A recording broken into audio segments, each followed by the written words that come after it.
Now, the question first of all comes is, why do we need political institutions? When we talk about the word political institutions का मतलब हो जाता है जहां आपके किसी पोजीशन पर कोई रहता है और वो काम कर रहा है, तो हमें क्यों चाहिए? Because now with the world becoming, जो दुनिया है अब बड़ी हो चुकी है, अब number of people they are all मतलब कि स्कैटर्ड, तो सारे के सारे डिसीजंस तो एक जगह पे हम नहीं ले सकते हैं, and that is why we require someone. हमें किसी ऐसे इंसान की ज़रूरत पड़ती है, ऐसे एक इंस्टीट्यूशन की ज़रूरत पड़ती है जो हमारे लिए, हमारे अकॉर्डिंग जो है, they are taking the decisions, and that in the political sense से घर के अंदर भी आप सारे डिसीजंस नहीं लेते होंगे, यू ऑल आर स्मॉल, तो नेचुरल है कि कुछ डिसीजंस में आपके पेरेंट्स आपको कहते होंगे कि अच्छा चलो कृष्णा बताओ ये काम हम कैसे कर सकते हैं, चलो आप बताओ, आपका कोई जान पहचान है, but most of your decisions will be taken by your father, your mother, may be घर के अंदर दादा दादी रहते हैं तो दादा दादी, they take the decisions because they know what are the problems, and हमने उन पर ट्रस्ट किया है। Similarly for a country we require people जो जिनको हम इलेक्ट करें, प्राइम मिनिस्टर्स, द कैबिनेट, जो प्राइम मिनिस्टर का जो पूरा मिनिस्ट्रियल कैबिनेट होता है वो, एंड देन द एमएलएज और एमपीज जिनको मिनिस्ट्री पोजीशन नहीं मिली है but they have been appointed as members of parliament. Then there are people, आप में से बहुत सारे बच्चे होंगे जो कल को सोचेंगे that we want to become a an IAS officer, I want to become an IPS officer. Believe me, बनने में बहुत टाइम लगता है, लेकिन जिंदगी जो है that becomes, you can say, मस्त। जैसे आप में से बहुत सारे बच्चे होंगे, आई एम श्योर, जिनको राजमा और दाल मखनी बहुत पसंद होगी। दाल मखनी बनने में बहुत टाइम लगता है लेकिन टेस्ट में बहुत अच्छा होता है। The same time is IPS और आईएएस बनने के लिए you require to be one, आपको अपने सपनों को छोड़कर सिर्फ उसके पीछे भागना पड़ता है।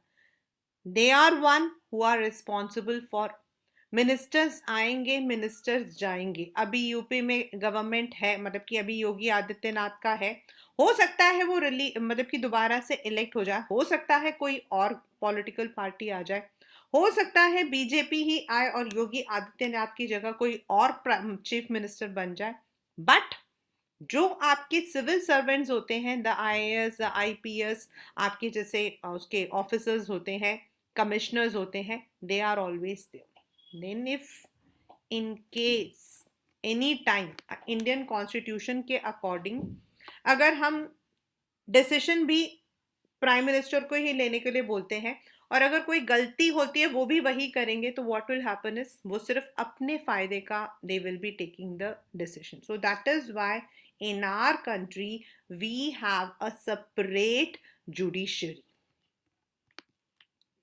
Now in many countries we, मतलब कि बहुत सारे कंट्रीज होते हैं जहां पर आपका एक ऑफिस होता है जिसको हम अलग अलग नाम से जानते हैं। जैसे इंडिया के अंदर we call it with the name of parliament, where is in US इसी को हम कांग्रेस बोलते हैं, मतलब वहां पर it is called as Congress. तो there are there is an office जिसको हम कहते हैं पार्लियामेंट, जहां सारे के सारे इलेक्टेड पीपल, जिन लोगों को हमने इलेक्ट किया through the elections, they sit, they discuss, they make, amend, about the laws. अलग अलग जो आपके लॉ होते हैं वो, just giving tablets to my question, why not? Very nice, Krishna, just 1 second I'll answer you. So now the यहाँ पर at the state level, जैसे you are living in Delhi, I'm living in UP, someone is living in Madhya Pradesh, वहां पर भी हमारे यहाँ पर क्या है, we have a federal system. Federal का मतलब हो जाता है यूनियन गवर्नमेंट के पास मैक्सिमम पावर्स है, क्योंकि इंडिया एक है, लेकिन हमारे यहाँ अलग अलग प्रदेशों में अलग अलग तरीके के लोग रहते हैं। So we all are not same in language, religion. इसीलिए हर एक स्टेट के लिए अपना एक गवर्नमेंट होता है, जिसको हम स्टेट गवर्नमेंट कहते हैं। तो जो स्टेट गवर्नमेंट का पार्लियामेंट होता है उसको हम लेजिस्लेटिव असेंबली कहते हैं। The name may vary in different countries, like हमारे यहाँ पर उसको हम लेजिस्लेटिव असेंबली कहते हैं, but in some other countries it may be called in different way. And जो हमारा नेशनल लेवल है वहाँ हम उसको पार्लियामेंट कहते हैं। As I said, in US it is called as Congress. Now what is the work of parliament? ये वो जगह है जहां सब लोग बैठकर ऑल द क्रूशियल लॉ, कोई भी नया लॉ बनाना है, नया मतलब लॉ जो एग्जिस्टिंग है उसमें कुछ चेंज करना है या बिल्कुल खत्म कर देना है, जैसे आर्टिकल 370, जिससे Jammu Kashmir became part of India. पहले उसको स्पेशल परमिशन था, it was part of India but not part of India. It was part of India but not part of India. मतलब वैसे तो जम्मू कश्मीर इंडिया के नक्शे में आता है, लेकिन बहुत सारे ऐसे शर्तें थी, कंडीशंस थे which was not applied in Jammu Kashmir. Like पहले हम जैसे लोग जो दूसरे स्टेट्स में रहते हैं, they could not buy property in Jammu Kashmir. And in Delhi university, अगर आप दिल्ली यूनिवर्सिटी में या फिर यूनिवर्सिटीज में पढ़ते हो तो वहां पर you will be getting special benefit अगर आप जम्मू कश्मीर से बिलोंग करते। But now many of these provisions have been removed. Jammu Kashmir is now part of India. अब जम्मू कश्मीर को उन्होंने दो हिस्सों में कर दिया है। लद्दाख कश्मीर आपका, उसको यूनियन टेरिटरी का नाम दिया है। एंड ये जो पहले था कि हम लोग वहां जाकर मकान नहीं खरीद सकते हैं, दैट हैज बीन रिमूव। तो ये जो लॉ बनाते हैं, चेंज करते हैं या हटा देते हैं, this is discussed. Then secondly, हमारे जैसे कंट्री में parliament all over the world exercise some control over those who run the government. हमारे यहाँ कंप्लीट डिसीजंस वहीं लिए जाते हैं, all the decisions related to the country, to the money, क्योंकि आप हम लोग टैक्स देते हैं। अभी आई थिंक कल या परसों we are going to have budget. You know what is budget? हम सब टैक्सेस देते हैं, we all give taxes, right?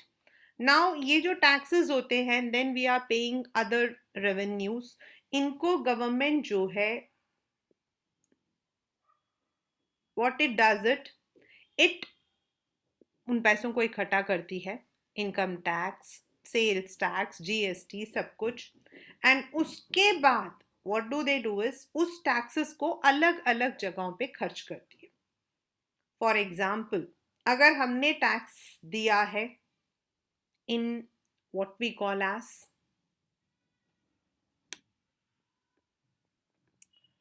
Hotel, railway, वहां पे क्या होगा? जब आप वहां से रेलवे में आपको पैसा मिला, नाउ उस पैसों से हम रेलवे में इंप्रूवमेंट करते हैं, नए ट्रेन्स इंक्लूड करते हैं। तो ये जो चीजें होती हैं, this is all done in the budget session. इसको हम बजट सेशन में करते हैं कि कब कितना पैसा करना चाहिए, अगर टैक्सेस इंक्रीज करनी है, टैक्सेस डिक्रीज करनी है, all these are done.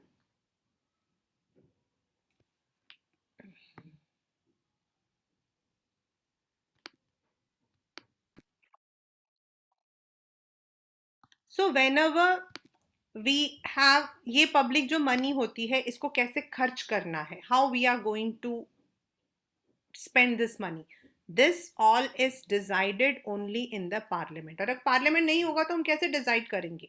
Budget नहीं होगा। बजट क्या होता है? कितना पैसा हमारे पास है और कितना हमें खर्च करना है। सी, अगर मेरे पास 1000 रुपए है, मैं मार्केट गई और मैंने 2,000 का सामान खरीद लिया, तो मैं कहाँ से बाकी 1,000 रुपए दूंगी? So if I have a proper budget कि मुझे इतना सामान जो है घर के लिए खरीदना है, ये मुझे अपना स्टेशनरी खरीदना, I will come to know what is the amount. So उसी तरीके से at the for the country also हम बजट लगाते हैं। Then for all the policies, जैसे अब आप लोग जो हो, you are all in 9th standard, और आप लोग already you all have come under national education policy, NEP।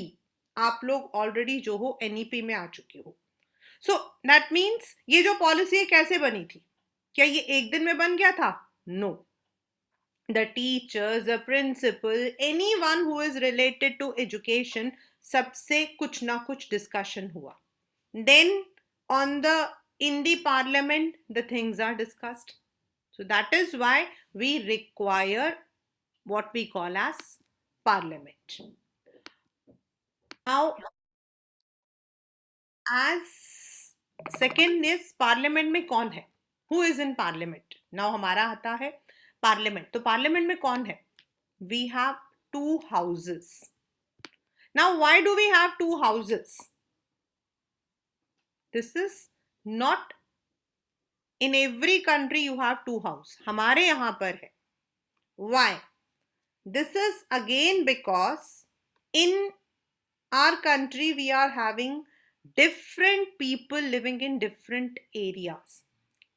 अब Abhimannya है, she speaks Kerala Malayalam, Aryan है Malayalam, I speak Tamil. Then some of you might be Hindi, some of us might be Bengali. तो हम अलग अलग languages को बात करते हैं। देन हम में से कोई हिंदू, मुस्लिम, अलग अलग लैंग्वेजेस भी हैं। वी इसी वजह से क्या है कि हमारी जो कंट्री है, it has been divided according to this. Kashmir is to people who belong to that category, Punjab Punjabis and Sikh. Himachal was divided into Himachal and आपका चमोली, उसमें मतलब बीच में उत्तराखंड, आपका sorry Uttar Pradesh and Uttarakhand was divided.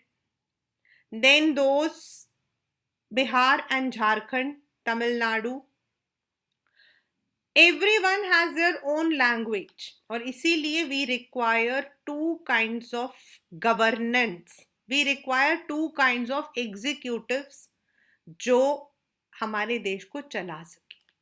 And हमारे यहाँ पर जो पार्लियामेंट है, इसको हम टू चैम्बर्स बोलते हैं, टू हाउसेस, टू चैम्बर्स बोलते हैं। नाउ फर्स्ट इज लोक सभा। लोक मतलब पीपल, लोग, the house of the people. And दूसरा आपका है Rajya Sabha, the house of the states, Tamil Nadu, Goa, Madhya Pradesh, Uttar Pradesh. जो फर्स्ट है आपके पेपर का 3 या फिर 5 मार्क्स का क्वेश्चन आता है, और इस वाले में से एक क्वेश्चन 100% आता है। either it can be differentiate or why does Lok Sabha have more power, दोनों आ सकते हैं। तो एक वो है जिसमें लोग जो है we elect them with the elections। जब जनरल इलेक्शंस होते हैं तो हम उनको इलेक्ट करते हैं, या तो वो लोग MPs बनते हैं या फिर वो लोग कैबिनेट मिनिस्टर्स बनते हैं। और जो दूसरे हैं राज्यसभा, उनको हम चेंज नहीं करते हैं, they are elected by their own states. अब जैसे यूपी है, यूपी में गवर्नमेंट है, तो उनमें जितने लोग MLAs हैं यूपी के गवर्नमेंट में, वो राज्यसभा के मेंबर को चूज करते हैं, वो लोग इलेक्शन करते हैं, हम कॉमन पीपल नहीं करते हैं। This election is contested by the people in the legislative assembly। अब लोकसभा में हमें पता 543 मेंबर्स होते हैं, एंड ये 543 मेंबर्स नहीं होते हैं, ये कैसे होते हैं? अब हमारा जो पूरा इंडिया है, it has been divided into 543 constituency, और जिस कॉन्स्टिट्यूएंसी से जो जीत कर आता है वो उस जगह का एमपी कहलाता है। एंड अगर एक पॉलिटिकल पार्टी को 2/3 वोट्स मिल जाते हैं तो उनको जो है दे फॉर्म द गवर्नमेंट, और उनमें से कुछ लोग होते हैं those who are also appointed as ministers. Now come to Rajya Sabha.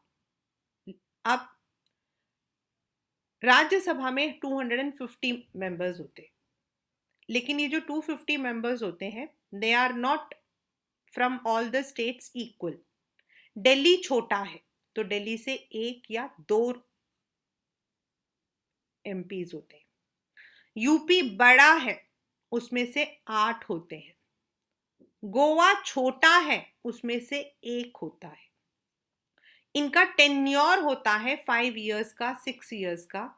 एक बार इनका टेन्योर खत्म हो जाता है, जैसे मैं अब राज्यसभा की एमपी हूं, मेरा टेन्योर खत्म हो गया, अब मेरी जगह, और मैं यूपी से हूं, अब मेरी जगह कौन आएगा? ये लेजिस्लेटिव असेंबली यानी कि यूपी के जो स्टेट असेंबली है वहां इलेक्शन होता है, और वहां के जितने एमएलएज होते हैं, लेजिस्लेटिव असेंबली के जो मेंबर्स होते हैं, वो चूज करते हैं कि हमारी तरफ से ये होगा, हमारी तरफ से ये होगा। फिर उनके बीच में इलेक्शन होता है, वोटिंग डलती है, और जिस इंसान को सबसे ज्यादा वोट मिलता है उसको नॉमिनेट करते हैं राज्यसभा के लिए। प्लस राज्यसभा में 11 लोग, 11 people are also nominated by the president of India. लेकिन ये लोग राज्य के लोग नहीं होते हैं, they are not from any state, they belong to different categories, art and culture, entertainment, sports, tourism, इनमें से होते हैं। जिन्होंने कुछ अच्छा काम किया होता है उनको नॉमिनेट किया जाता है। जैसे Lata Mangeshkar was a Rajya Sabha MP. अभी अमिताभ बच्चन जी की जो वाइफ है Jaya Bachchan, she is currently an MP. Then आपके Sachin Tendulkar is an MP, so they are nominated by president of India. Thus, we have 2 houses, Lok Sabha and Rajya Sabha. Now in the Lok Sabha, उसको हम कहते हैं lower house. Lower house मतलब क्या वहां पे कम power है? नो, उसको लोअर हाउस हम इसीलिए कहते हैं बिकॉज उसको लोग इलेक्ट करते हैं। We people through elections we do it. And it might appear that Rajya Sabha is more powerful because it is called upper house. Not at all. वो upper house है because it is of the states. Now ये वाला paper में आता है, how does लोक सभा exercise supreme power, या फिर लोकसभा को ज्यादा पावर क्यों है? फर्स्ट, बिकॉज लोकसभा में जो लोग हैं they are from the common people, यानी कि हम लोगों ने we have trusted upon them. An ordinary law needs to be passed by both the houses, but if there is any dispute, the final decision is taken in a joint session. But because of the larger number of members, उसमें आपके 543 members हैं, तो लोकसभा का view जो है उसको ज्यादा मद्देनजर रखा जाता है। It has got more importance. Second, money matter, जैसे बजट है या किस एरिया में कितना पैसा खर्च करना है, इसमें Lok Sabha has more powers. Once Lok Sabha passes the budget of the government or any other money related, the Rajya Sabha cannot reject it. मतलब लोकसभा, अब गवर्नमेंट ने बोल दिया है कि we are going to spend 1 crore rupees on COVID vaccination, तो राज्यसभा उसे मना नहीं कर सकती है। वो क्या कर सकती है? कुछ सजेशंस दे सकती है, लेकिन अगर वो सजेशन लोकसभा नहीं मानती है then the bill has to be passed. Bill क्या होता है? हमारे लिए तो बिल होता है जो हम पैसा करते हैं, बट बिल होता है the draft of the law. जो लॉ बनाया है उसका जो रफ होता है उसको हम बिल बोलते हैं. And once the bill is passed it becomes a law. एक बार वो बिल पास हो गया then it becomes a law. Now Lok Sabha can be dissolved. Lok Sabha can be dissolved. अगर मान लो किसी वजह से जो प्राइम मिनिस्टर है he or she has to resign, untimely death, या उनके खिलाफ नो कॉन्फिडेंस मोशन अगर ये हो जाता है, then the entire cabinet has to resign. सबको रिजाइन करना पड़ता है. सबको रिजाइन करना पड़ता है. Whereas Rajya Sabha is never dissolved. Rajya Sabha में मेंबरशिप होती है. Each member has a tenure of 6 years. जैसे 6 साल खत्म हो जाएंगे वो इंसान चला जाएगा, उसकी जगह उस स्टेट में इलेक्शंस होंगे, नॉमिनेट होगा and he will be appointed to Rajya Sabha. So ये आपका चलता रहता है. ऐसा कभी नहीं होता कि सारे के सारे मेंबर्स एक साथ रिटायर हो गए, एक साथ सबका टेन्योर खत्म हो गया. ऐसा नहीं होता. And that is why Rajya Sabha can not be dissolved and it is called as permanent house. It is called as permanent house. Then Lok Sabha में आपके होते हैं council of ministers. As I said, out of 543 members, जिस political party को max majority 2/3 vote मिलता है, that person, that political party becomes the ruling government. और उसका जो लीडर होता है he becomes the prime minister. But if the majority of Lok Sabha members say they have no confidence in the council of minister, even एक minister पे भी, then all the ministers and prime minister have to quit. मतलब मान लो एक minister है, textile minister समझ लो, finance minister है, किसी एक ने उनके ऊपर, लोकसभा का जो स्पीकर है, लोकसभा में क्या होता है, डिसिप्लिन मेंटेन करने के लिए जैसे हमारे घर स्कूल्स में मॉनिटर्स होते हैं वैसे लोकसभा में स्पीकर्स होते हैं. So if anyone puts this no confidence कि हमें इस पर भरोसा नहीं है, देन वोटिंग होती है. और अगर मैक्सिमम लोगों ने वोटिंग की है कि नहीं है, देन द मिनिस्टर नहीं, the entire cabinet has to resign. But Rajya Sabha में ऐसा कोई नहीं होता क्योंकि राज्यसभा का जो हेड होता है वो प्राइम मिनिस्टर नहीं होता. उसका प्राइम मिनिस्टर हेड नहीं होता. उसके जो हेड होते हैं वो होते हैं हमारे वाइस प्रेसिडेंट. उनको मतलब कि he is a vice president. इस वक्त में जो वेंकैया नायडू है वो होते हैं. This is how Lok Sabha and Rajya Sabha are different. Right now Lok Sabha में जो लोग काम करते हैं उनमें 2 तरीके के लोग होते हैं.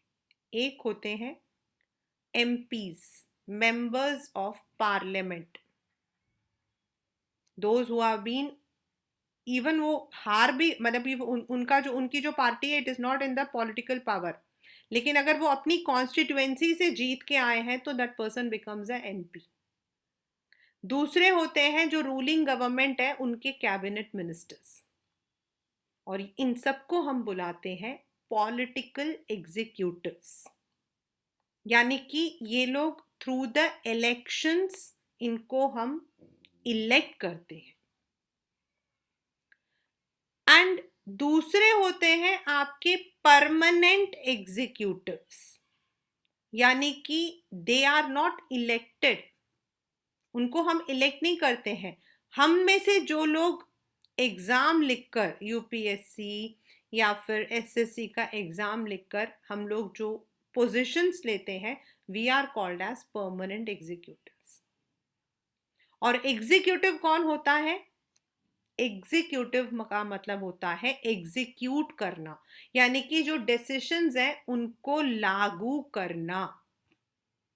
The decisions, the policies that the government makes, उनको इम्प्लीमेंट करने का काम जो है वो एग्जीक्यूटिव का होता है।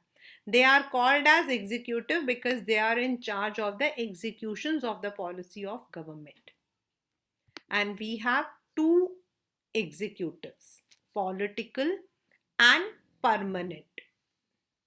पॉलिटिकल होता है जिनको हम इलेक्शंस के through for a specific period elect करते हैं। They take all the big decisions. And जो लोग परमानेंट होते हैं, दे आर द वन जो लोग अपॉइंट होते हैं थ्रू सिविल सर्विसेज, लाइक आपका police commissioner, then district magistrate, all the IAS officers, ये सब जो है सिविल सर्वेंट्स कहलाते हैं। पार्टी कोई भी हो, बीजेपी हो, कांग्रेस हो, बीएसपी हो, their work is to do the execution. वो लोग चेंज नहीं होते हैं। बट हमारे यहाँ का एक आयरॉनी है, ये पेपर में भी आया हुआ क्वेश्चन है, कि एक बहुत ही आयरॉनिकल सिचुएशन है कि परमानेंट एग्जीक्यूटिव्स बहुत पढ़े लिखे होते हैं। They have to pass graduation, then they have to appear for the IAS exams, which is tough to qualify, और उसके बावजूद they work under the political executives। और पॉलिटिकल एग्जीक्यूटिव जो है वो पढ़े लिखे हो, ऐसा जरूरी नहीं है, ऐसा जरूरी नहीं है। वाई? ये पेपर में आता है। Why political executives are more powerful than permanent executive? ये देखिए क्वेश्चन है ना, why is the minister more powerful than the civil servant? The civil servant is usually more educated and has expert knowledge of the subject. Like I said, आप IAS officer हो, you are working for Rajasthan cadre, आपको administration दिया है, आप district collector हो। The advisors working in finance ministry know more economics than finance minister. जो हमारी अभी finance minister है, Nirmala Sitharaman, no doubt she is educated lady, but उनके नीचे जो लोग काम करते हैं वो लोग होते हैं IAS, जो लोग finance background से होते हैं।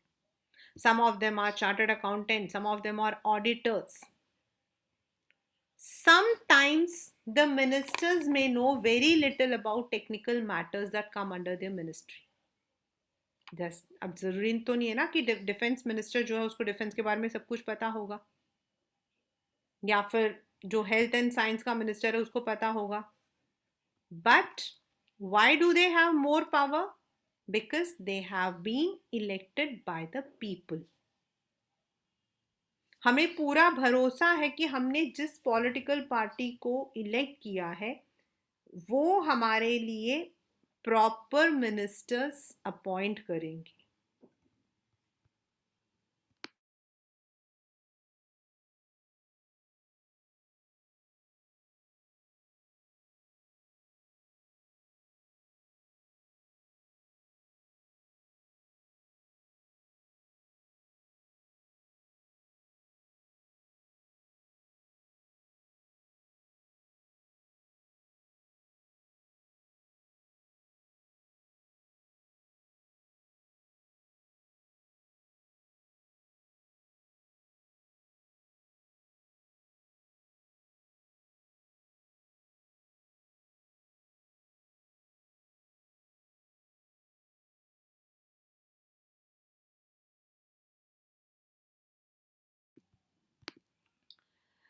सो now we have put the, हम लोगों ने उनके ऊपर जो है we have put all the trust. So the ministers are the elected representatives of people. and we have given that power that they can take the decisions according for us. She is finally answerable to the people for all the consequences of a decision. मतलब जो भी है, मान लो the minister has taken any decision and if we do not like, हो सकता है कि हम उसको जो है हम प्रोटेस्ट करें, हम पिटिशंस लिखें, हम सुप्रीम कोर्ट में PIL डालें और हम उनको रिमूव कर सकते हैं. So that is why the ministers have more power than those who are appointed. But minister अपने आप कोई काम नहीं करता है. आपको पता बजट कैसे बनता है? Any one of you who knows how the budget is made? Budget आपका बनता है बहुत ही खतरनाक तरीके से. अभी आने वाला है बजट, आई थिंक 31 को है, 30 को है, 31 को है बजट. व्हाट हैपेंस इज, जैसे 31 को है, शायद मंडे को है, नाउ बजट आएगा, उससे एक महीने पहले जो लोग मिनिस्ट्री ऑफ फाइनेंस में काम करते हैं ना, they are not allowed to go to their houses. They have to make long statements. छोटी छोटी चीज़ों को उनको पढ़ना पड़ता है. एंड वो जो लोग मिनिस्टर्स के नीचे होते हैं ना, दे आर दिन रात उनको काम करना पड़ता है. This budget is very very confidential, इसीलिए उनको अपने घर तक भी जाने नहीं दिया जाता है. And ultimately when the budget is presented, then business के लोग, कॉमन पीपल, जो लोग मतलब कि दोज हु आर क्रिटिक्स, वो लोग एनालाइज करते हैं कि बजट कैसा बना है, whether it is people friendly, whether it is business friendly. और अगर नहीं हुआ तो हो भी सकता है कि there might be protest. So इसीलिए the minister takes the advice of all the experts जो उनके नीचे काम करते हैं. जैसे डिफेंस मिनिस्टर है तो डिफेंस में उनके नीचे वो लोग काम करते हैं, DRDOs काम करते हैं उनके नीचे, तो वो उन सब से बात करते हैं. But very often experts hold different options or place before her more than one option. So depending on the overall objective, the minister decides. जैसे हमारे ऑफिसेस में भी ऐसा ही होता है. Those who understand the overall picture take the most important decision, not the experts. Experts बता सकते हैं, लेकिन अब मैं बताऊंगी तो मैं तो सिर्फ टेक्निकल, मैं आप अगर मुझसे पूछा जाएगा, I'll tell about my students, I'll tell about the problems that a child faces because I'm an educationist. मतलब कि मैं एक पढ़ी, अपने एजुकेशन से रिलेटेड मैंने पढ़ाई की है, तो मैं समझ सकती हूँ कि बच्चों को क्या प्रॉब्लम्स आ रही होंगी, पेरेंट्स को क्या प्रॉब्लम आ रही है, टीचर्स को क्या प्रॉब्लम आ रही है. लेकिन जो मिनिस्टर होगा वो सिर्फ मेरी बात नहीं सुनेगा. He has to take the decision according to the objectives of everyone. So that is why the minister holds more power. He or she is responsible for the decisions. लोग आकर हमसे नहीं पूछेंगे ये डिसीजन क्यों लिया था, लोग जाकर मिनिस्टर से पूछेंगे क्योंकि उनको हमने इलेक्ट किया था. अभी आप लोगों के स्कूल के खुलने का टाइम है, तो many of the parents, schools, many of the people who are in education has said that the schools should be reopened. The reason is 2 साल से बच्चों ने पढ़ाई नहीं की है. They are not as serious as वो स्कूल में होते थे. तो now अब ये तो सब पेरेंट्स ने बोला है. Now the meeting has been held.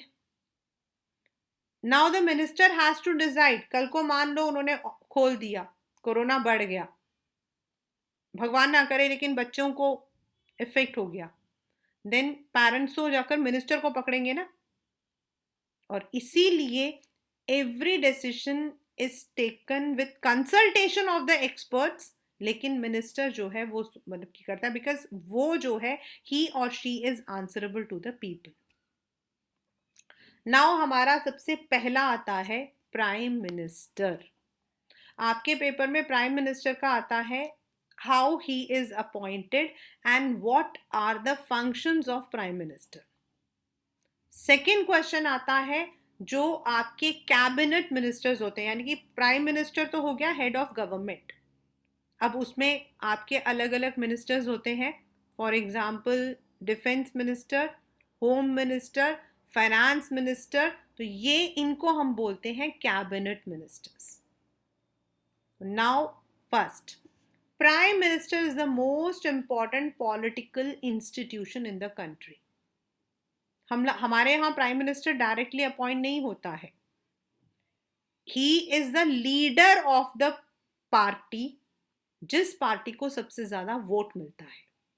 But कभी कभी ऐसा होता है कि एक पार्टी को नहीं मिलती है वोट, कई बार दो पार्टीज मिलकर गवर्नमेंट बनाती है, तो वो जिनको लीडर चूज करते हैं, that person becomes, and he or she is appointed by the president of India.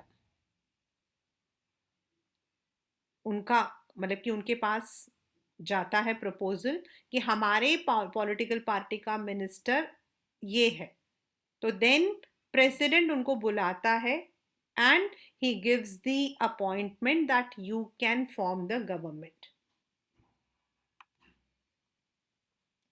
Then prime minister will remain in the power as long as the government is there. वैसे तो 5 years का होता है इनका tenure, 5 years का, लेकिन by chance किसी वजह से the prime minister has to resign, then his tenure is finished. सबसे पहले इलेक्शन हुआ, इलेक्शन होते ही जो लीडर होता है उसको प्राइम मिनिस्टर की तरह अपॉइंट किया जाता है, then deputy prime minister, and then the prime minister gives a list of people जिनको वो अपने कैबिनेट में इंक्लूड करना चाहता है. बट मतलब कि they would be sometimes there might be a person जो इलेक्शन तो लड़ा था but he is not a member of parliament, तो once he gets the seat उसको पार्लियामेंट में अपना मेंबरशिप लेना पड़ता है. Now in our country the cabinet ministers हमारे आते हैं 15% ऑफ टोटल वोट, यानी कि 60 to 80 मिनिस्टर्स हो सकते हैं, अलग अलग मिनिस्टर्स, और हम इनको डिवाइड करते हैं into 3. This is a 3 marker question. First is cabinet minister, जो सबसे बड़े बड़े आपकी मिनिस्ट्रीज होती हैं, ये आपके कैबिनेट मिनिस्टर्स होते हैं. And whenever there is a meeting, council of meeting होती है, the cabinet minister has to be present. Cabinet यानी कि it is an inner ring. सबसे पहले मतलब प्राइम मिनिस्टर बीच में, उनके चारों तरफ आपके जो है कैबिनेट मिनिस्टर्स हैं. All the home minister, defence minister, finance minister, telecommunication minister, railway minister, ये सब आपके कैबिनेट मिनिस्टर्स होते हैं.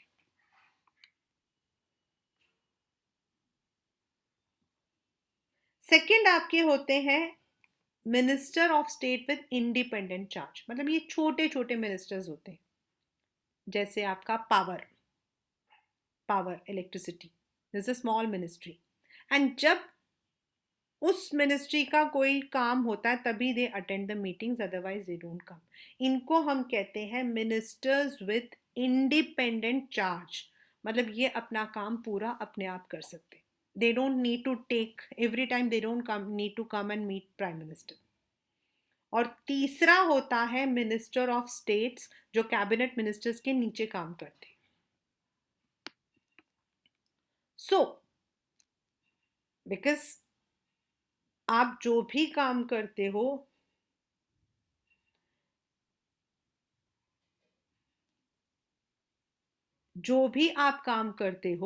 that has to be done for the entire India, for the entire country.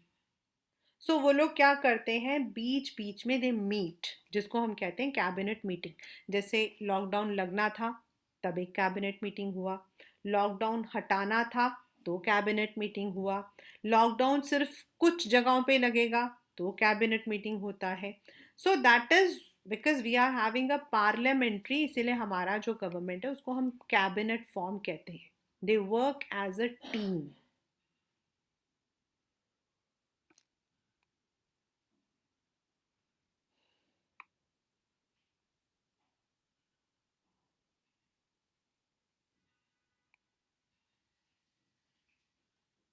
No minister can openly criticize any decision of government, even if it is about another ministry or department. मतलब मैं अगर defence की हूँ तो I can not criticise home ministry.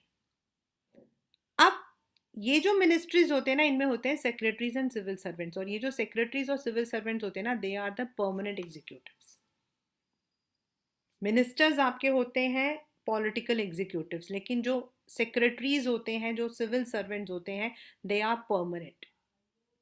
इनके पास, because अगर finance में है तो they have the background of finance, तो ये असिस्ट करते हैं. इनको हम बोलते हैं कैबिनेट सेक्रेटेरिएट. मतलब जैसे एक मिनिस्ट्री है, रेलवे मिनिस्ट्री. रेलवे मिनिस्ट्री के नीचे there will be people who are IAS और आईएफएस हैं, and they have all the information. और ये पूरा इनका जो एक ग्रुप होता उसको हम बोलते हैं cabinet secretariat. In the next class, when we are starting, we will be completing the power of prime minister, then power of president in our country, हमारे यहाँ पे जो president है उनका, then what is the difference between prime ministerial and presidential type of government, then judiciary.